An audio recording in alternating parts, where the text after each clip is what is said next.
Hello guys! Hello Pisces! Welcome dito sa aking channel, Kapalaran 888 guys.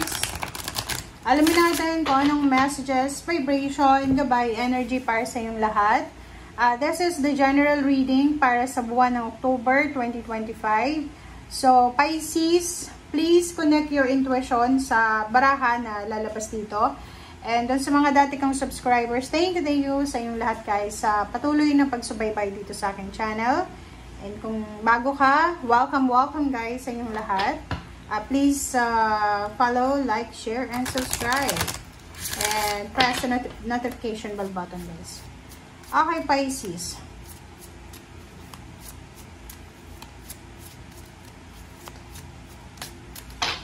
Alright, so first card natin is Chameleon. Chameleon Soul Tribe. It is safe to be seen. Okay. Bumuha pa tayo ng isang baraha. Or kung ilan yung lumabas dito. Okay, next card natin is Snake. Kundalini Rising. Channel your creative passion and sensuality. Welcome the transformation. Shedding of skin of Snake. Wow, Pisces. And Golden Unicorn, Pisces. Tingnan natin. Okay. Kung makikita mo yung mga spiritual helpers na lumabas dito, sobrang ano sila, parang magical. Sila yung mga, like itong chameleon, di ba? Nag-change din siya ng skin, like the snake. So, kung makikita mo dito, Soul Tribe, it is safe to be seen. Siguro meron sa inyo dito na Pisces na like, hindi kayo masyadong close. Or, like, kung may makailangan kayong tulong or kailangan kayong supportan, hindi kayo lumalapit sa soul tribe nyo or sa pamilya nyo or sa tribe nyo, sa mga ka-close nyo. Yung parang akala nila wala kayong problema. Dito sa Chameleon card, sinasabi ng Bara Pisces na this month of October, sabihin mo sa kanila, okay? So, wag mong itago. Kung may mga sufferings ka, emotional, financial, spiritual, health issues, sinasabi ng Bara, it is safe to be seen. Okay lang na makita ng mga tao na kung ano yung nangyayari sa buhay mo. Okay, be true to yourself.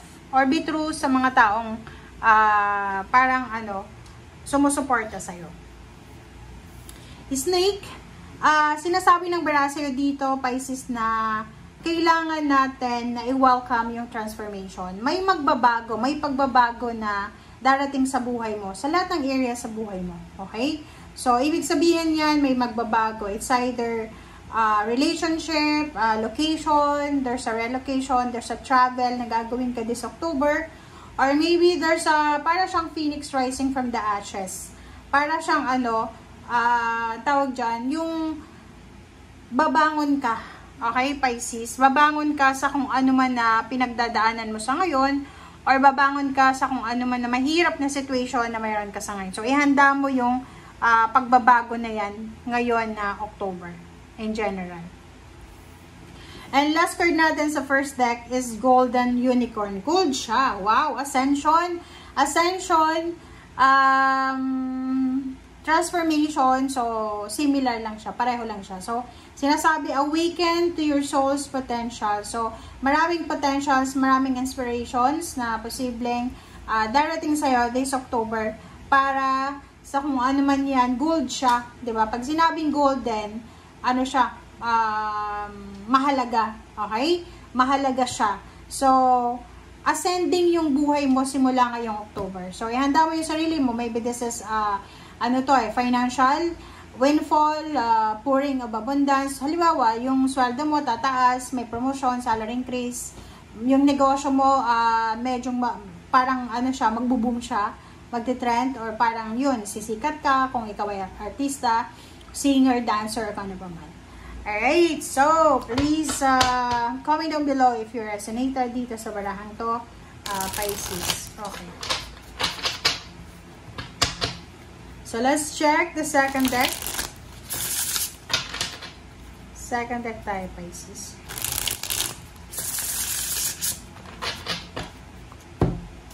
Okay. Pisces. Okay, first card natin is 5 of Wands. Wow. Meron ditong competition na posibleng mangyari. Eight of Swords. Nako. Stagnant ka ba sa away gulo? Nine of Cups. Okay, the Lovers.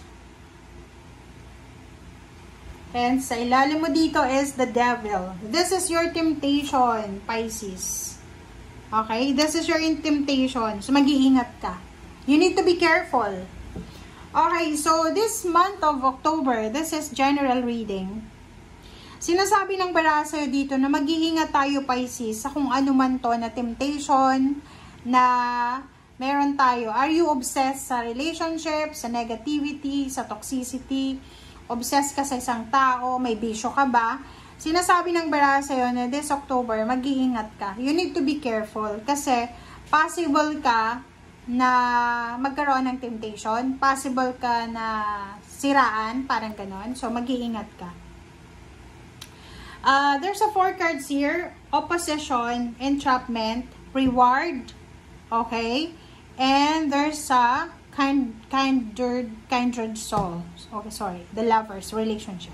So, sinasabi ng baraso dito na maybe Pisces, ikaw ay nakaranas ng opposition. Like mga away, gulo. So, family, relationship, neighbors, mga sa community, sa trabaho, or so kung sino man sila.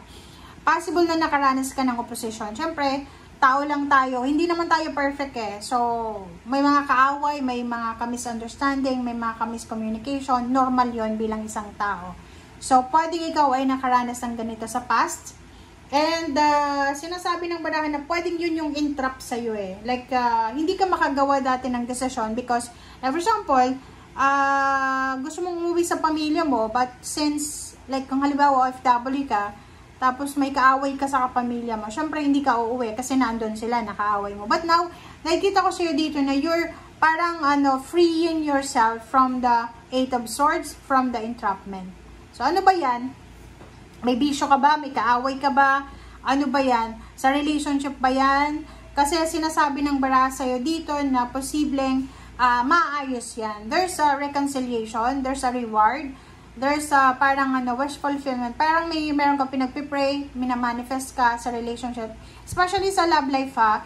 If halimbawa yung love life mo, Pisces, ay hindi masyadong maganda. Yung parang hindi kayo masyadong, ano ba yan, yung mag-asawa, mag-boyfriend, girlfriend na parang hindi na mainit yung relationship nyo. Like sa family, ganun din.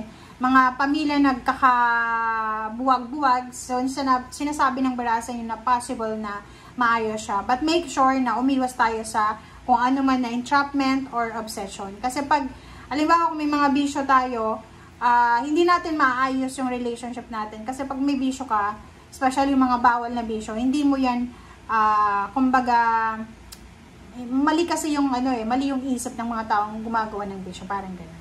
Alright, so let's check additional messages.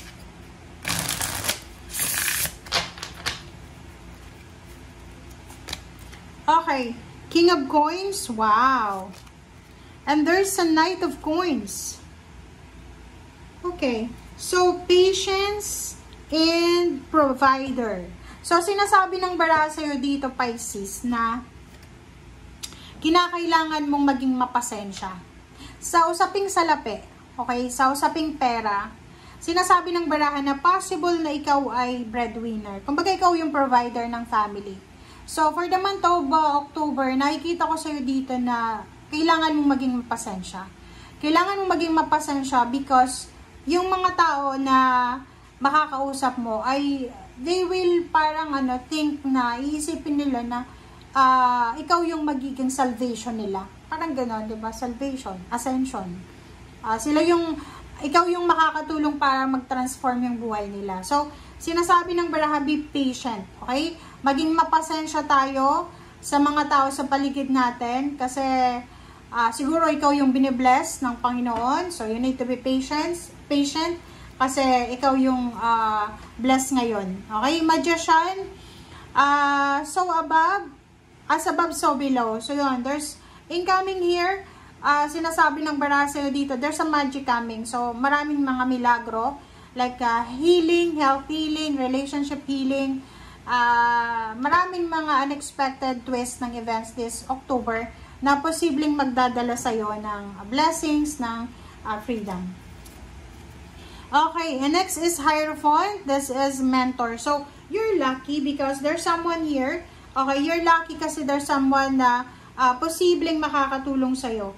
Okay, Pisces, meron ditong tao na i-guide ka sa kung ano man na kailangan mo ng guidance. Or maybe ikaw yon. Pwedeng as a provider, as a financial provider, pwedeng breadwinner ka.